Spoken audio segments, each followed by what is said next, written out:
هي حبكت يسافر دلوقتي؟ ما كان يحرك قصه البلا اللي ربيتنا في حبل عشامها دي. انت مستعجل على ايه؟ يا ابني اللي بيجري ورا رزقه زيك ده ما بيلحقوش. الراجل بيفك. انا خايف يفك بالفلوس واحنا اللوس. خلاص بالليل نبقى نطمن عليه. عليه هو برضه؟ انت عايز تطمن على فلوسك يا نتن؟ ياض انت في ايه مالك؟ انت كده اللي بيخرج من جيبك كأنه خارج من السجن، ياض الفلوس هتموت في جيبك مخنوقه. اهي طلعت اهي وطلعت على ظهرها. يا رب ما نعملهاش خارجه وصوار.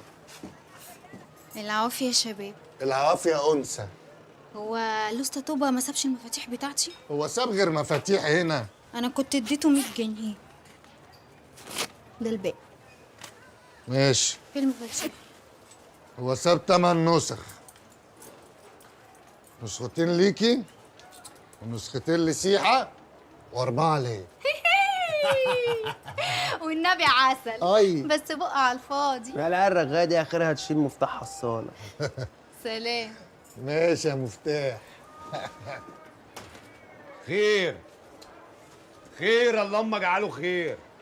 انا قلبي مش مستريح. يا عم ربنا ياخدك ان شاء الله عشان ترتاح. هو في غير مرتاح واحد بس في الحاره؟ توبه.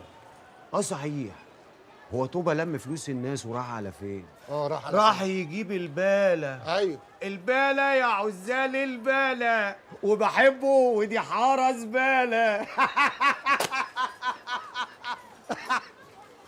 الواد ده بيشاور على ايه يا سيحه؟ يا عم تهدى بقى، المهم نطمن على الجدع. الواد عارف حاجه واحنا ما نعرفهاش. يا عم مفيش حاجه، المهم تبقى فين دلوقتي؟ اهدى. سيحه وجيه